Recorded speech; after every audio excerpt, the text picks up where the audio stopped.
Bonjour tout le monde, bienvenue pour votre rendez-vous culturel de la semaine. Une petite question comme ça entre nous, juste pour commencer. Êtes-vous hexacosio yexeconta hexaphobique? Quoi? Vous connaissez pas l'hexacosio yexeconta hexaphobie? C'est la peur du 666, le chiffre de la bête. Ok, je frime un peu là, mais il y a 3 jours, j'arrivais pas à le prononcer. Puis j'ai un prompteur aussi. Mais est-ce que vous savez pourquoi le chiffre 666 est associé au mal? Comme nous en avons l'habitude dans cette émission, retour aux sources pour bien comprendre de quoi il s'agit. D'abord, la bête.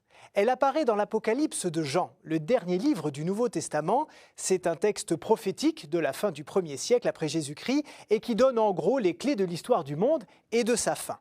Au chapitre 13, il est écrit, je cite, « Ensuite, je vis surgir de la terre une autre bête. Elle avait 2 cornes comme un agneau, mais elle parlait comme un dragon. Par ses manœuvres, tous, petits et grands, riches ou pauvres, libres et esclaves, se feront marquer sur la main droite ou sur le front, et nul ne pourra rien acheter ni vendre s'il n'est marqué du nombre de la bête ou au chiffre de son nom. Que l'homme doué d'esprit calcule le chiffre de la bête, c'est un chiffre d'homme, le 666. Voilà d'où vient ce fameux triple 6. Mais pourquoi pas 634 ou 189 par exemple, je ne sais pas. Eh bien, il y a plusieurs explications. La première fait référence à une sorte de code. Pour les peuples qui n'ont pas de chiffres, comme les Hébreux, à chaque lettre est attribuée une valeur numérique. On pouvait donc facilement trouver des sens cachés aux mots. Pour le 666, par exemple, saint Irénée a émis l'hypothèse qu'il correspondait à la somme des lettres de l'Athéinos, qui veut dire Empire romain. Dans la même lignée, certains historiens affirment que ce 666 fait écho à 2 empereurs romains, bien connus pour avoir été particulièrement cruels avec les chrétiens, César et Néron. Regardez, si on retire les voyelles, leurs noms correspondent en hébreu à QSR, NRWN. Et quand on additionne la valeur de ces lettres, ça donne 666. Une façon de dire, de façon symbolique du coup, que la bête, le diable, Satan, représente tout ce qui est contre les chrétiens, donc contre Dieu. Et puisqu'on parle de symbolique, voici une version sans doute complémentaire. Dans la Bible, les chiffres ont toujours un sens particulier. 7 est celui de la perfection, de la création aussi qui a été faite en 7 jours, rappelez-vous. C'est donc l'accomplissement total. 6-7 est la perfection.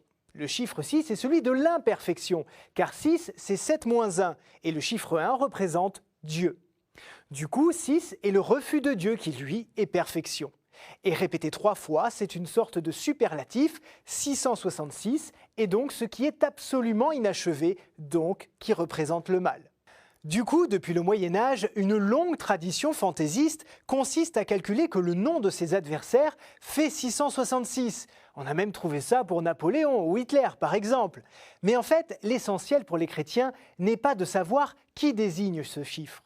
C'est de se souvenir que la bête, le mal, tente l'homme depuis le jardin d'Éden et qu'à la fin de l'histoire décrite dans l'Apocalypse, la bête meurt. Et oui, la fin du monde pour les chrétiens, c'est la victoire finale de Jésus. Et comme apparemment nous avons survécu au 21 décembre, oui, a priori on est toujours là, nous ne connaissons ni le jour ni l'heure de la fin de tout. Je vous donne donc rendez-vous la semaine prochaine pour un nouveau Pourquoi du comment. Et en attendant, vous pouvez toujours revoir cette vidéo et la partager sur les réseaux sociaux. À la semaine prochaine pour de nouvelles aventures. Au revoir.